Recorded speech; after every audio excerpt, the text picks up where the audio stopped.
Welcome to Soundbreaker. I'm your host, Bob Shammy, and we're about to break the silence.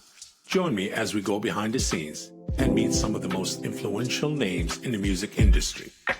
Get ready for remarkable success stories that break the norms and defy the odds. From dreams to success, from challenges to victory.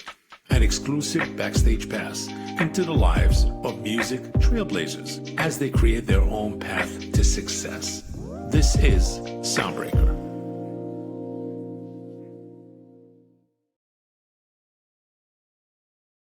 Welcome to Soundbreaker. On today's episode, we're talking to Darryl Hurs, who is a groundbreaker in the music industry.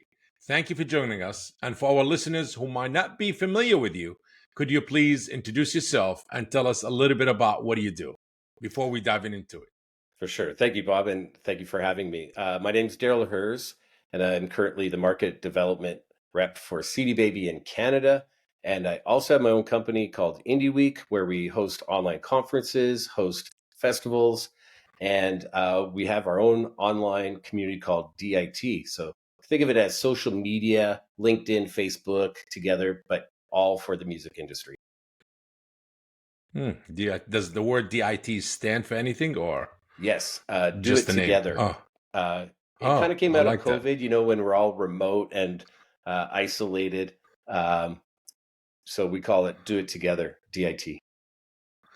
I see. Interesting. Well, great to have you here. And let's get into it, dive into it. If you can take us back, how did you first get your start in the music industry? If we can go back, I don't know how many years, but you'll tell us. Yeah, I can't believe we're already looking at like probably 40 years, 30 years. So as usual, I wanted to be a musician in a band. I was a guitar player. Yes. I went to college, did the whole band on the road thing. Eventually moved to Toronto with a band, and then they couldn't hack it. They moved back to Edmonton, so I was stuck in Toronto by myself. And I went through the process of being in bands, a jobber type musician, and then promoting shows, booking venues. I started a community record label. And then I started a festival called Indie Week. And that's literally 20 years ago. And I can't believe how fast that 20 years has gone. So I've hosted festivals. Been around for 20 years? Yeah. So we've hosted festivals Wow. in Canada, in Ireland, in Manchester. We've hosted artists at other festivals in Brazil, in UK, South by Southwest. I've managed bands. I also went a digital route. As a musician, I didn't want to pay people to do CD covers and posters because it's really expensive. So I just took a course and I learned how to do it myself. And then other people started paying me, and I figured this is way better money than a retail job. So I did digital. So I started creating websites really early. And I did a stint with Live Nation. I worked with Live Nation for about 8-9 years. During that time, I launched I launched VIPnation.com, and I also branded the company for a while. Their logo was a ticket, so I did all that branding for them. Current brand is kind of based on some of my last mock-ups for them.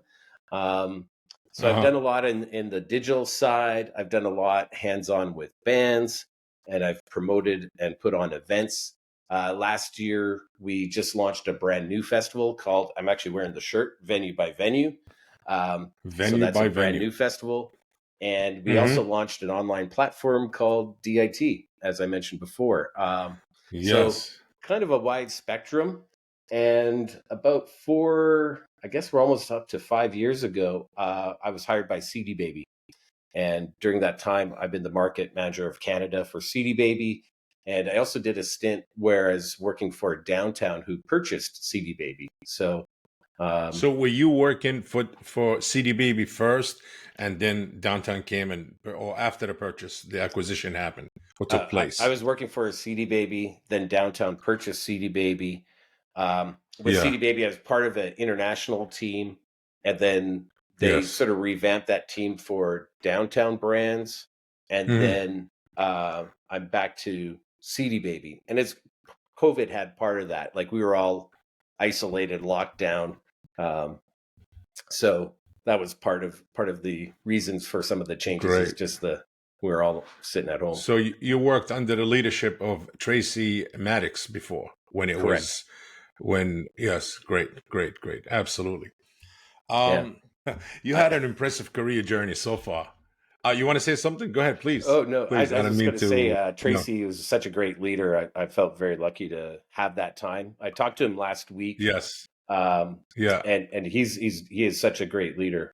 So I was very lucky. I got to say, throughout that journey, I've been very lucky to have key people as part of it and mentors along the way. Yes. Uh-huh. I mean, we had him on the show, and absolutely, the response was amazing. Tracy's absolutely an encyclopedia of music and business information. Oh Believe me, yes, he is amazing. Yes. huge respect, huge Um, respect. yes, yes, yes. See, Tracy, everybody loves you. Uh, I'm sure he'll watch the show. Um, so you had an impressive career journey so far, and including your roles at CD Baby. And can you share a bit about your experience in at CD Baby? For sure. One, I'm very lucky to have the role, and it fits very much with what I do in helping independent artists. So a big part of it for me is being the face of CD Baby in Canada, uh, Hmm. talking to artists. A big goal is education for artists. How they can build a sustainable career. Of course, distribution Hmm. is our service, but we also look at it like, well, what good is distribution if the artist's career isn't moving forward? So we really focus on helping artists. Of course, CD Baby has the podcast, the blog, and we really focus on helping artists have a career. We want them to be successful, and therefore we're successful. So we look at we're part Hmm. of their career path as well. So I've been very lucky about that. I've been going to a lot of conferences, and you can see in the back some of the evidence. I've been going I to a lot of see yeah, I've been going all to a these lot of the badges. conferences and talking about how to distribute your music, but how to do release strategy, how to uh, Hmm. monetize your music, and things like that. Yes, I mean, as you worked independently, and for yourself and Live Nation, CD Baby. What's your, I would say, your overview vision now about for the future of the distribution business for artists, B2C? That's a very good question because there's a lot more players in the game than ever before, Mm, and correct. there's also the speculation of when will tech catch up. You know, crypto and NFT kind of stuff. Will it catch Hmm. up? It kind of pops up and then goes away, pops up and comes goes away. So I think that will level out at some point, and I think blockchain and crypto will play a role at some point. I think with distribution, where success will be is when artists or companies can really find their niche. And I think that we're just there's a lot of white noise going on right now. There's so much music being Hmm. uploaded. Um, if we think of, I look at looking at other businesses that are in similar business models like streaming movies. There was Netflix, Hmm. and then Amazon and Apple, and now there's Crave and HBO and Tubi. Tubi, everything. And Yeah. one thing that I've been sort of looking at that's going to be interesting if the music industry sort of picks up on, the main Hmm. differentiator is um, Netflix produces their own content. Yes, they distribute other people's Correct. content, but they have Amazon their does the same also. Yes. right. So Yeah. there's a differentiator between are you on Amazon or are you on Netflix? You know, like there's a certain movie or show that can only be seen on that platform. And so people sign I, up. Where Spotify and Apple literally has the same music unless an artist pulls it. Um, but there's no relationship between those streaming services and the artist to pay for specific content. There's in podcasts with Joe Rogan, for instance, but not in Mhm. music. So um, it's the differentiators turns into price, which means I noticed that they've upped the price, but before they were all lowering the price to be cheaper, which means less payouts to the artists. So Are you it's saying that DSPs, excuse me for jumping in, but are you saying that DSPs should become also an aggregator, a distributor, a label? Maybe is that what possibly you're more saying? like a Like I'm label. signed into Spotify, or I'm signed into Amazon, or I'm signed into. Is that what you're saying? Or Well, Apple? I'm. It's interesting that they haven't, because then there's no differentiator between each DSP, and so everybody's trying to distribute absolutely everywhere because they don't want to get missed out. Um, but there's a lot of white noise, and with the talks of X number of songs don't even receive one stream, and and Yes.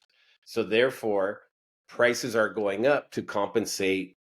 Hey, they still have to host it. It's on a server that costs money. Costs money. You got to think. You got to be in their shoe, because if they're dealing with so much music, I don't know how much music it doesn't even get streamed, or how much of it just sit there, Thousands, or if it does thousands even of songs. Yeah, thousands. Forget it, more, and and if not and even the millions. and to note that I've seen as well personally where um, there's the scene is getting flooded a bit also with fake music and bots and things like that. And I've seen Fake where, music. What do you mean by fake music? well, let's say there's a release coming out and we know when it's coming out, and Yeah. uh, maybe it's opposing labels or what. Sometimes they get into this kind of stuff, and it's like, hey, what if we release 20 songs on the same day, and Yeah. that now song gets lost in the mix because our song is coming out next week and we want that to be the big splash, right? So Hmm. there's reasons why, for instance, on CD Baby's side, we check all the uploads to make sure nothing's fake and make sure it's right and proper, where some services just upload the music because they want to make the fee. Um, so you'll get like fake tracks and things like that online. So at some point there needs to be a filter. And is it get rid of the songs that don't receive any streams? Is it a way to get rid of fake music, uh, and have really good quality, like everything on Do you this? think other DSPs will follow? Other DSPs will follow what Spotify is doing? Well, I You think know? what may happen is more, here's the streaming service if you like hard rock. And if you like hard Yeah. rock, we're the place to come. Over here, if you like Yeah. jazz, we're the place to come if you like jazz. And Yeah. if it's the listener's experience is quality and not trying to find, like, man, sometimes I'm on Spotify and it takes me Hmm. forever to find some good music. Like it's There's a like lot of I'm it. always That's about why. discovering new songs. So I'm going through Uh and huh. it takes a long time. But what if it was like really good quality? And I think that we're seeing some streaming services start do that. So I think I there could be think niche. maybe my opinion is where I think they would need to, instead of penalizing or not paying, maybe have the music to a certain amount of time. If it doesn't earn any streams, whether within a year or 9 months or 6 months or 24 months or whatever they have, 40, I mean, they'll say then it becomes a liability for us. It's a cost. It's not bringing profit. One thing is, if it's flat, it's not bringing or costing.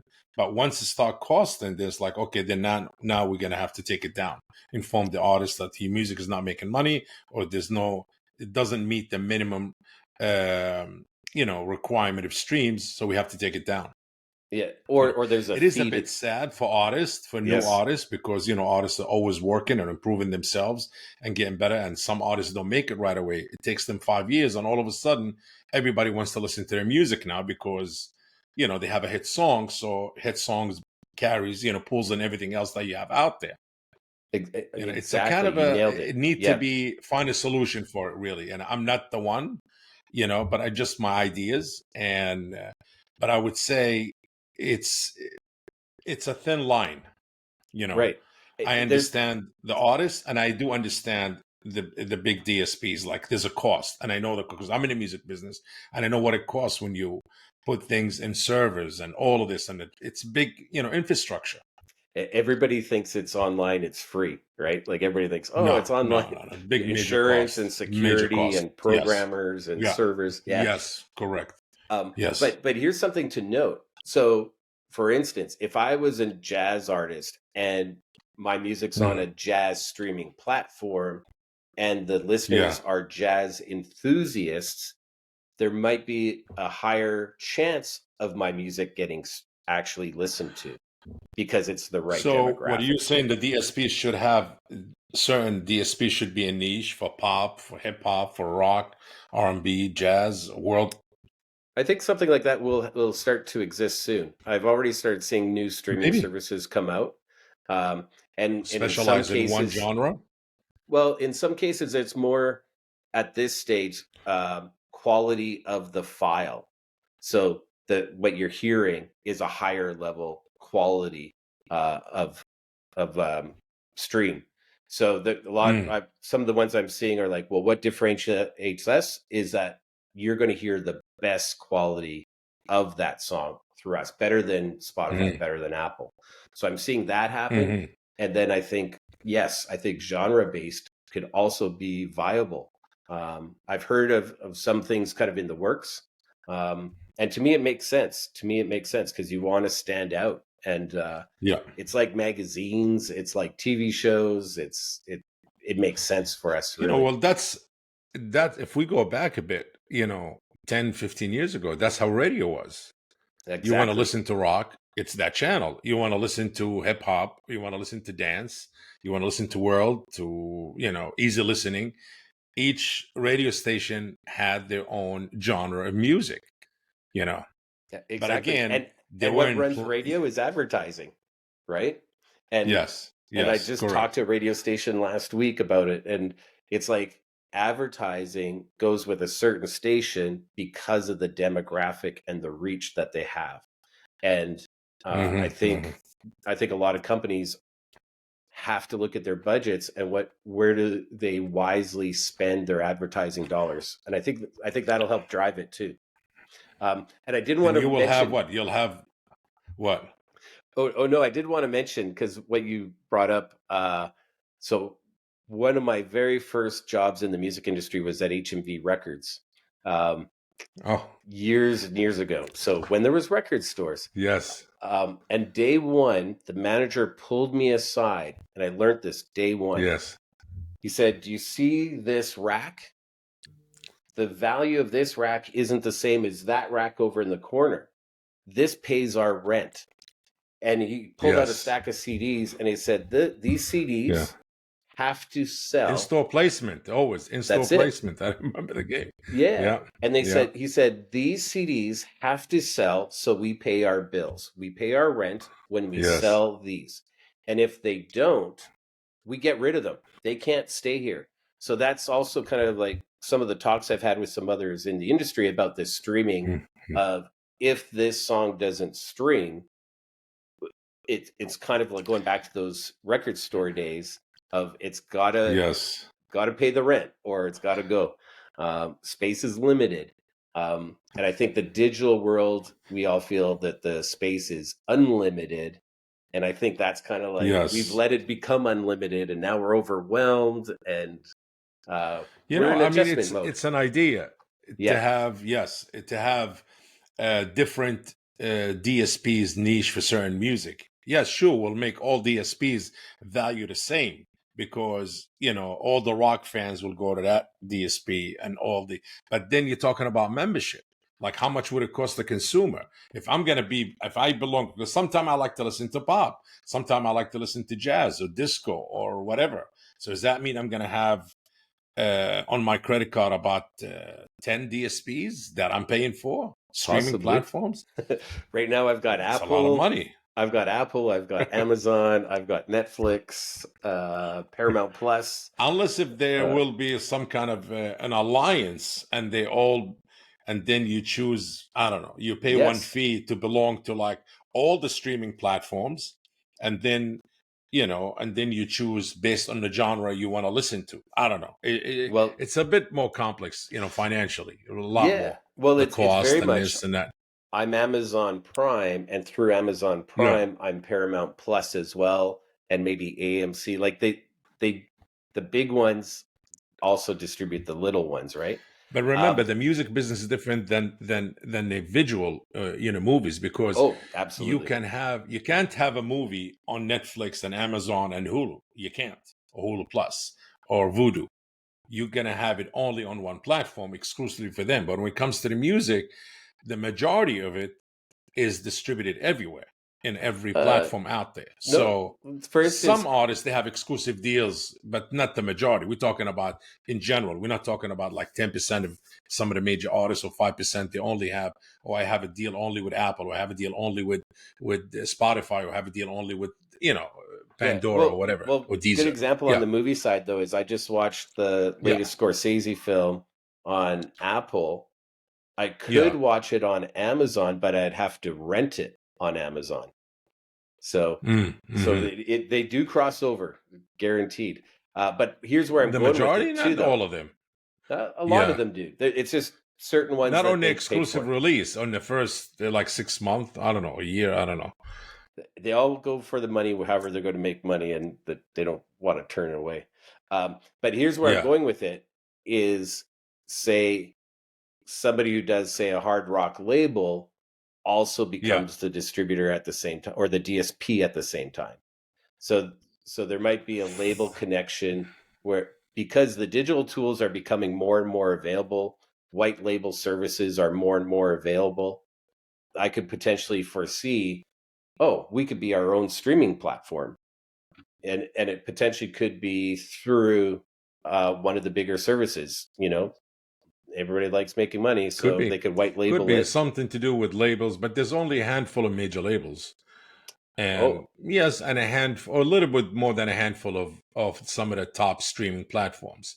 yeah, But yes, there will be a change, I'm sure. And I'm sure social media platforms such as TikTok and Meta, Facebook, and Reels and all of that, yeah. will have a big influence on the change itself.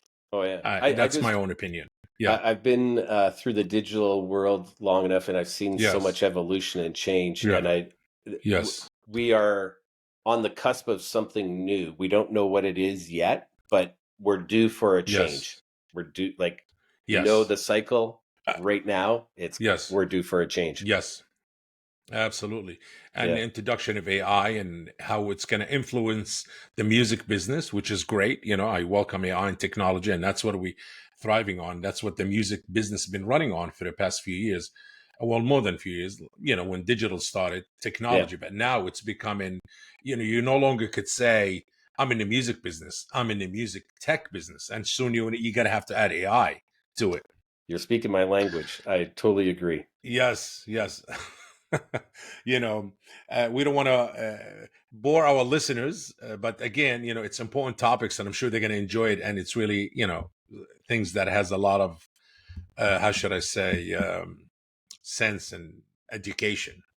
Foreseeing the future and discussing what we're going to have, because that's the topic on everybody's mind, like what's going to happen.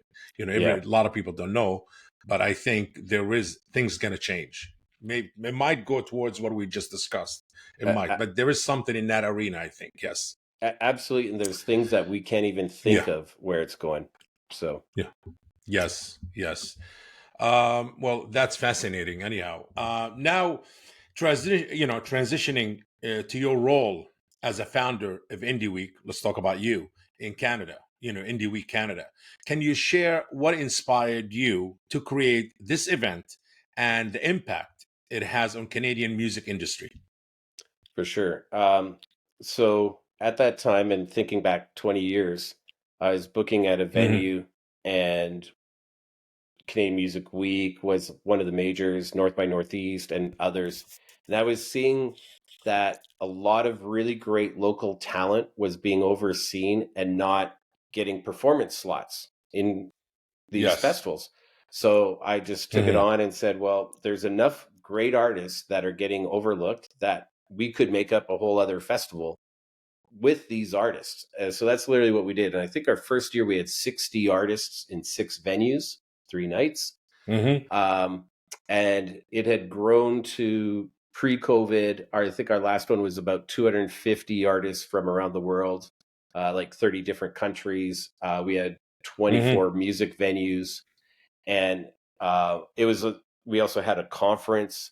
So it was really a place where artists and industry could connect. And a big part of our Mm-hmm. focus is education, because as we know, artists need help in understanding the industry, how to talk to the industry, how to connect with the industry, but also how to do Correct. their own business and how to run it. And Mm-hmm. there's artists that are touring the world right now. There's artists that are still doing well, just because based off of connections that they've made at Indie Week. And I hear from them, I see Mm-hmm. from them a fair bit still. We stay in touch. Example, I just messaged a band from Korea that's going to be playing in Toronto in Mm-hmm. March, Drinking Boys Mm. and Girls Choir, who we had the Interesting. first show at Indie Week in Toronto with them. Um, so they've gone from playing a 200 cap room to now they're playing an 800, 900 cap room in Toronto. So, Wow. um, Wow. Is it yeah, K-pop? A K-pop, I mean, groups, no, right? it's the hard. It's Well, not pop, progressive but punk. It's punk. yeah. Okay. Yeah, it's Punk. crazy. Okay. It's the So kind of music that can they we go one, call two, it three, four, and they just go for it. can we call it K-punk? Is that the Sure, proper let's word, do or that. Yeah, but I just made it up? there we go. You heard it O- here first on Okay. the podcast. Yes. Yes, K-punk on Soundbreakers. There we I hope we're go. not offending anybody. Yes. Um, Your work in event marketing and branding has included collaborations with renowned brands like Jack Daniels and Gibson Guitars. How do you approach creating unique event experiences that resonate with both sponsors and the attendees? Very important question. Um, the first thing is to know the brand you're working with. What is their Hmm. demographic? uh, and even so, having the discussions of what's their goal, what are they trying to achieve, because a Hmm. brand may want to sell product, or they may want to Hmm. promote a product. That's two totally different goals, and you need to know what the end result the brand wants, and you need Hmm. to support that end goal. And I think a lot of times events, when they get sponsorships, they're thinking of what their own goals are, and it doesn't match with the brand or the sponsorship, and it ends up not working. So you really need to Mm. know all of those factors, and how is that going to integrate with your event without looking fake, without looking contrived and made up. Because a lot of people don't give their audience credit. They're smart. They really know what they like, what they don't like.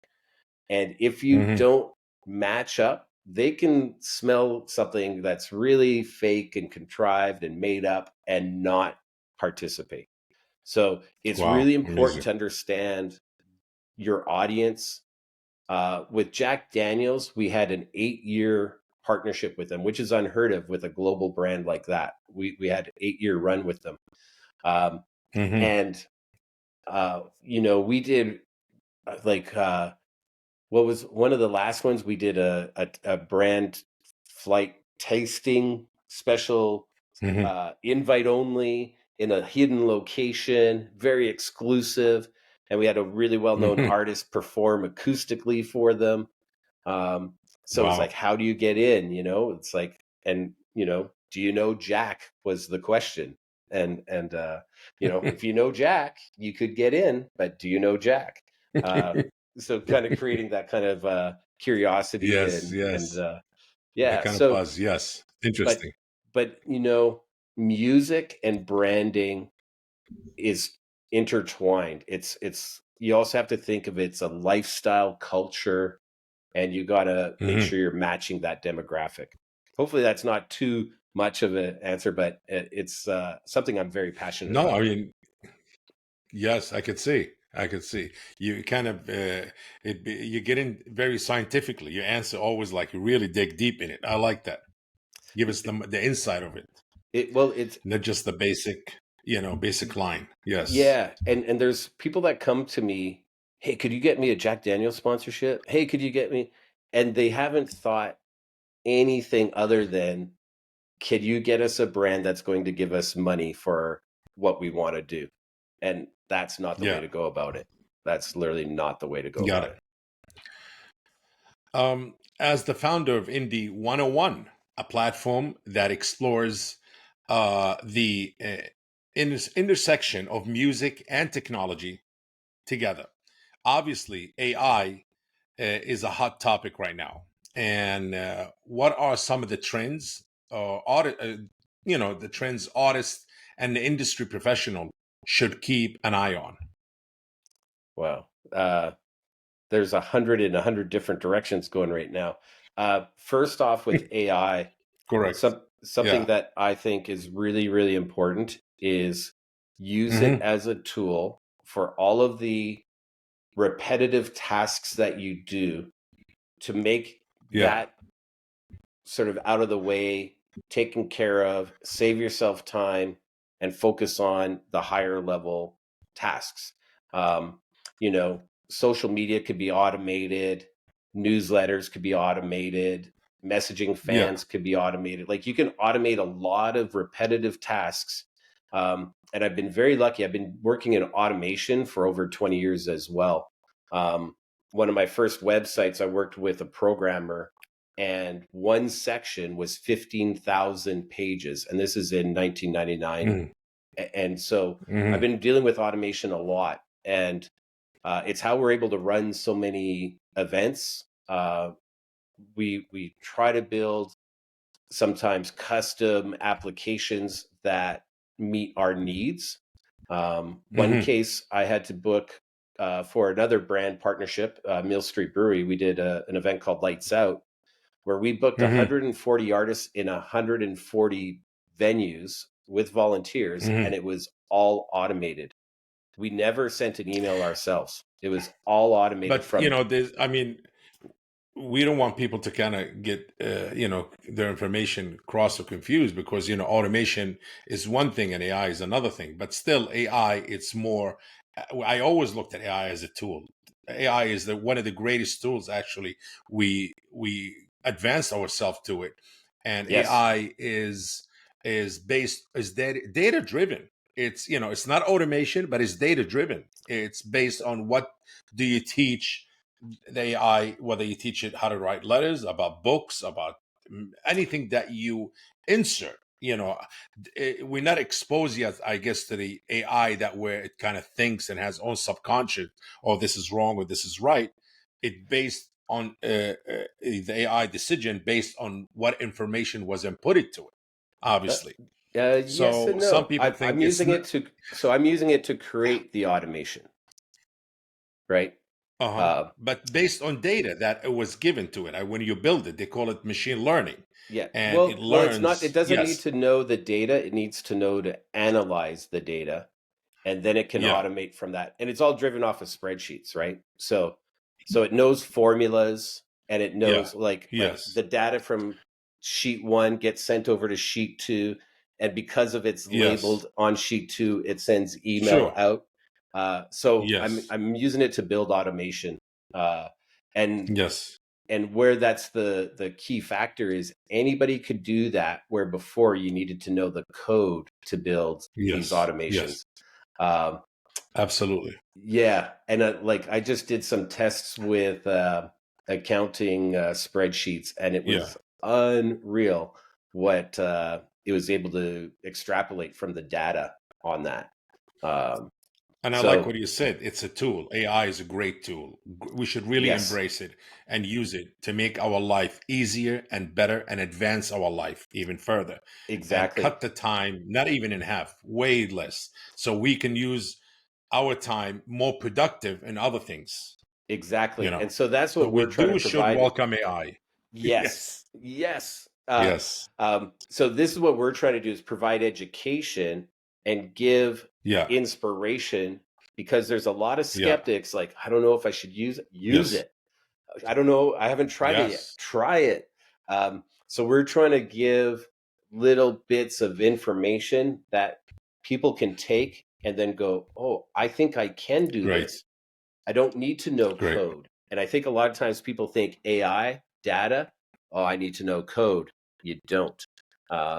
So that's what we're trying to do, is show examples and show ways of artists and industry that could embrace the technology so that they're bettering Yes. their careers and they're actually getting Hmm. rid of some of the small tasks and focus on high Yeah. level tasks. And it's all a Yes. learning Correct. process that everybody Yes. will personalize so that they know how they Yes. should use it. Sorry for the long answer on Yes. Absolutely. that. No, no, no. Hey, that's why we have the podcast, and that's why you're here. Um, the music industry is known for its challenges and setbacks. Can you share a difficult moment you faced in your career and how you overcame it? Well, the obvious answer seems to be for right now in this time is COVID. Um, we lost the festival. So Yes. we were in Toronto, and like I said, we launched a new festival last year. It's in a different city. It's like rebranding, starting over from scratch. Hmm. So we lost the festival that we built up for 20 years, but we're taking that as a positive in knowing more right now, having more connections, and launching Hmm. something that we feel is actually a rebirth, and it's going to be great. Hmm. Um, the other part is with my digital background, and while we're in lockdown, okay, what are we going to Hmm. do? So we launched online conferences, online webinars, which has now led to our social media platform, which was not the plan before. We in Hmm. 2019 we weren't sitting around and going, "Hey, you know what we should do? We should do an online social media platform." We did not think that at all. Um, Hmm. so, if anything, we're stronger than we were before. We have this growing Wow. community that's global. We do a webinar every Hmm. week. People show up from around the world. It's new. We're growing new members every week. We're in talks with a lot of partners and sponsors. If we connect that, because we've got people and we've got an online space that we can now engage with brands. Um, so I gotta say, I'm very lucky to have that digital background. And while we're in lockdown at COVID, it was kind of nice to put a pause for a while and rethink things. So that's how we Well, are very here. positive. Yeah, Yes. More reach. Absolutely. Yes. Technology. That's the power of technology. Absolutely. absolutely. If you Uh, look, very we've positive. done I a like that. webinar every week, and we're about to do our 123rd webinar. Who would have thought? I would Well, never have thought I would have yes. been doing this. Well, congratulations. Thank you. Congratulations, my friend. That is very inspiring. In your opinion, what are some of the common misconceptions people have about the music industry? Oh, that it's easy. And I just had a talk, talking about investors and such, where everybody thinks if I do action A, I'm going to get a certain result. You can't predict all the time. And it is more of a long game. And I think people are always trying to skip from A to Z really quickly. And they think Hmm. that they should be successful really quickly. It is it is an industry that you have to be passionate about. The motivation, if you're an artist, is the art, and you have to Hmm. know that it is a business, and that you got to figure out how does your art fit with business, and art, what are you willing to do for that, and how long, because it is a long game. And there's a lot of sacrifice, a lot of birthdays missed, anniversaries missed. um, and I think that that's just the overall common misconception is it's an easy business, and it's you're going to get rich quick and famous, and It may take a while. It doesn't happen. Yes. It may take a There's while. no special formula. No, No special well, formula. You got to create your own formula. you got to create your own formula. And I got to say, I've worked with bands where we were this close. Like Yeah. one band signed 3 major producers on the debut. Excuse me. We're cross Canada tour, promoting on all Yeah. radio stations and opening for some big artists. And one night, the record label rep showed up, and we're like, "What's he doing here?" After the show, he literally said, "No more Money in Rock this year, so we're not putting out the album Wow. that's supposed to come out next week, Woo. and maybe next year we'll put it out." Just like that. Wow. You know? Um, Yes. and we had to tour back and be like, "Okay, what are we touring for? The album's not coming out." And then a year came around, and it was like, well, maybe next year again. And as an Hmm. artist, they're signed. They can't change their name. They can't go do other things. So I've seen Hmm. it firsthand where you're seeing that success so close, and then that just take it away from you. And I know Yes. numerous Yes. stories like that. Numerous. You think you're following or taking the right steps and following the right path, but then it's like, oh, why it didn't work? Yeah. Yes, I And in get it. that case, they Absolutely. were Yeah. signed. The record was recorded. It was mixed. We were promoting a single at radio stations across Canada on the tour for the release coming out in 2 weeks. And they were just at that point where they were approving artwork to print the CDs, and they pulled the plug Wow. on it. So when you think you're there, don't be surprised. Something might Yes. happen. Yes. Absolutely. As you know, collaboration is an often a key element in the music world. Could you share a memorable collaboration story or someone you work with who left an impact on you? um, wow. Somebody who left an impact on me in the industry. Yeah. Um, Yes. well, there's a number of people, and one is, say, Glenn Matlock from Sex Pistols, Martin Atkins, who played Yeah. with Nine Inch Nails, Public Image Limited, um, John Densmore, The Doors. So, like, we've had them as speakers, Yes. and I Yeah. have to say, the common trait is how kind and generous they were of their time and even Hmm. their person. Like, they were the easiest to work with, where you learn in this business, be kind to others. You learn that Always. your Yeah. reputation means everything. Um, Correct. and if you help others, it's going to come back to you.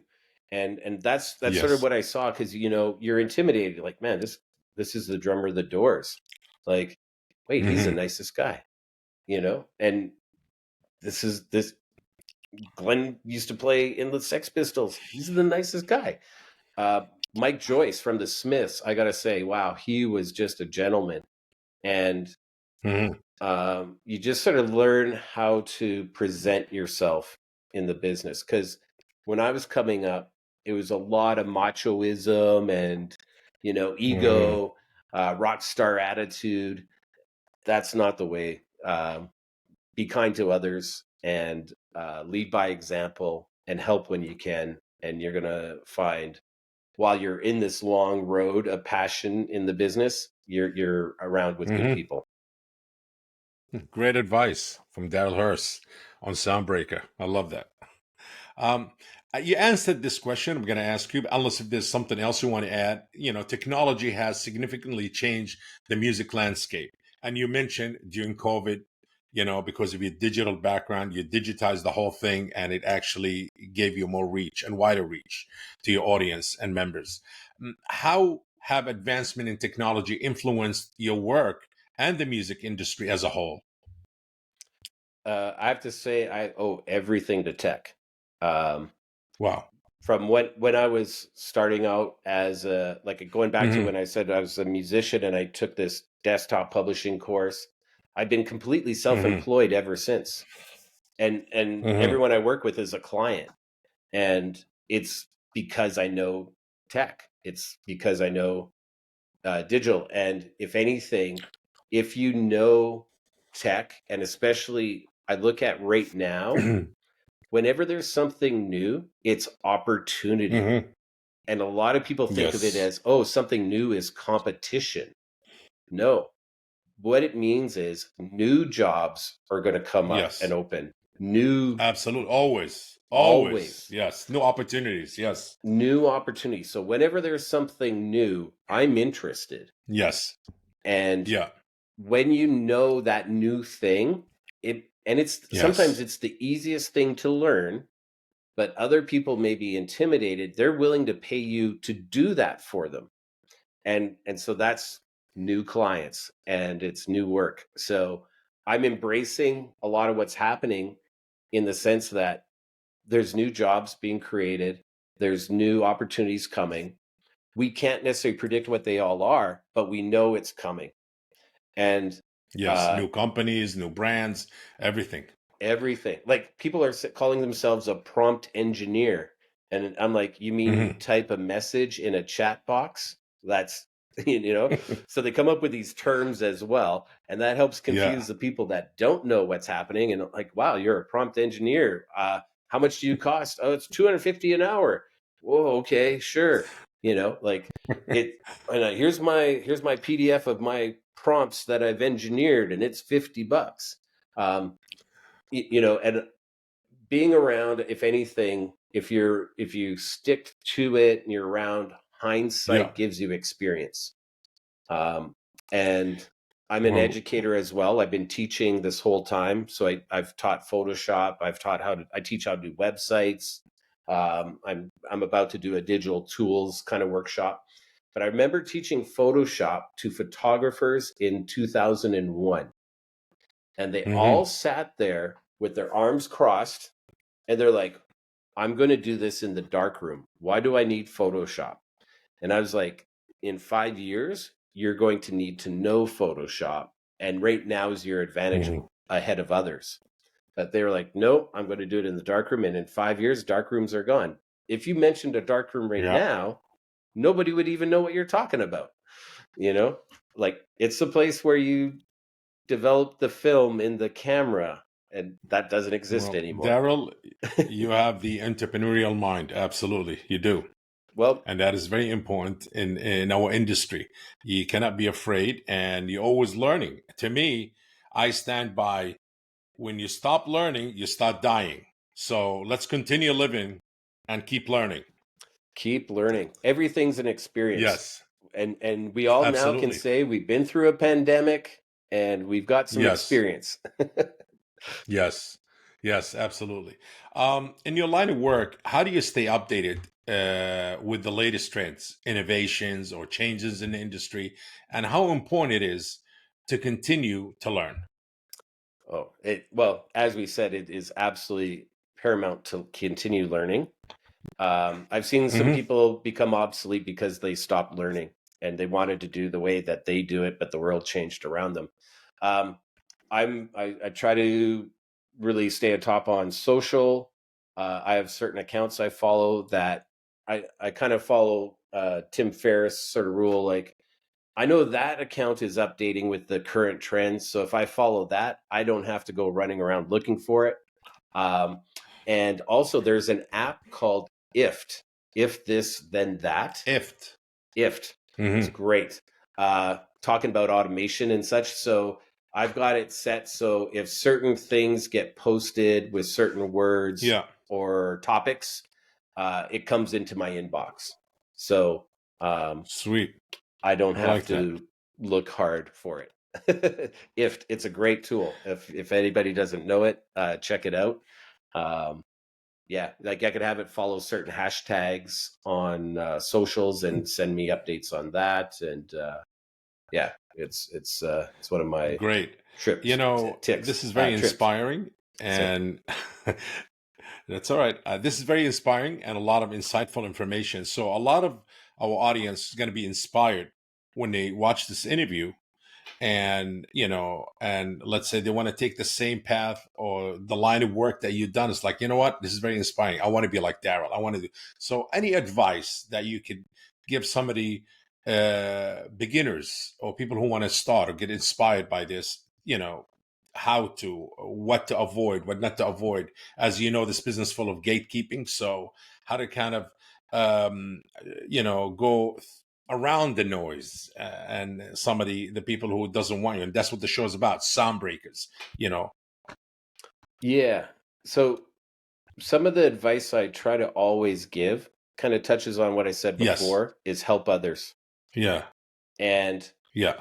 when you don't know something, you could offer to help somebody in that sector, and you're going to learn without having to go to a school. You're going to learn how to Hmm. do things. And when you're actually helping somebody and they go, "Oh, here's what I do," they're showing you the tips on their experience of years. And so Hmm. you can fast track learning if you connect with the right people. And when I did that desktop publishing course, for instance, I volunteered at a radio station every Sunday morning. It was a restaurant and food Hmm. show. Nothing like, I was a broke musician eating really well. And everybody would be like, "Well, how are you? What are you doing?" And I'm like, "I'm learning desktop publishing." And they're like, "I need a new logo." I'm like, "I don't know it yet, but give me your business card." And every Monday morning, I would go to the instructor and go, "Here's 10 business cards. Here's clients for you." I gave it away. Hmm. And they're like, "You don't want to do this?" I'm like, "I don't know it yet. I'm a student." But they're willing to pay. And so I gave that away and, helped other people with projects. Hmm. And what ends up happening is when they can't take something on, I'm at the top of the list of who they're going to give that work to. So Hmm. I ended up having about 5 to 10 people that had helped. And I have to Hmm. say, I have not had a resume. I am the worst example. I don't go looking for work. All of these jobs have been a referral to me. I've not Word to looked mouth. for it. And so every single one has Hmm. been, somebody asked somebody, "Do you know somebody who does this?" And they go, "Yeah, Darryl does." And this is the key takeaway, I would say. Amazing. The Live Amazing. Nation interview. Great insight. Yeah, but Yes. here's the kicker. So I had the worst Please. interview to get the Live Nation gig. They called on a Monday, and I don't know who it is on the phone. They said, "Are you the guy that does Photoshop and websites?" "Yes." "Do you have a resume?" "No." "Do you have a website?" "No." "Do you have an example?" "No. I'm working so busy, I don't have time, blah, blah, blah." "But you could do this." "Yes." Yeah. And you got to remember, this is time where there was no Google Drive, file Yes. transfer. Yes.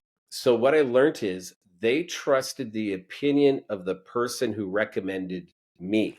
Commended. Yes. They've got a relationship with that Wow. person. And they're like, "If And you got the job. Patrick says Darryl could do this, Darryl could do this." And that's how I got the gig. Wow. Amazing. Like the worst job interview ever. 8 years, or you said 9 years. It was It- 9 year gigs, right? You were with yeah. them for 8 or 9 years. Yeah. Wow. Wow. And the thing is, when you do get hired, you have to respect the work. And I'm always about over deliver, deliver ahead of time if possible. And the role is Hmm. I make the person I'm Hmm. working for look good so that they can go to their Hmm. boss and be, "Look, this is what we did. I was the one that worked on the project. I made them look good. They're going to keep giving me work." Yeah. And that's what happened at Live Nation. Incredible. Very incredible. This is very helpful information. Before we wrap it up, Darryl, is there anything else you would like to share? Any upcoming project, or projects with an S that you would like to mention or promote? For sure. Well, 365 days a year, DIT is live, ditcommunity.com.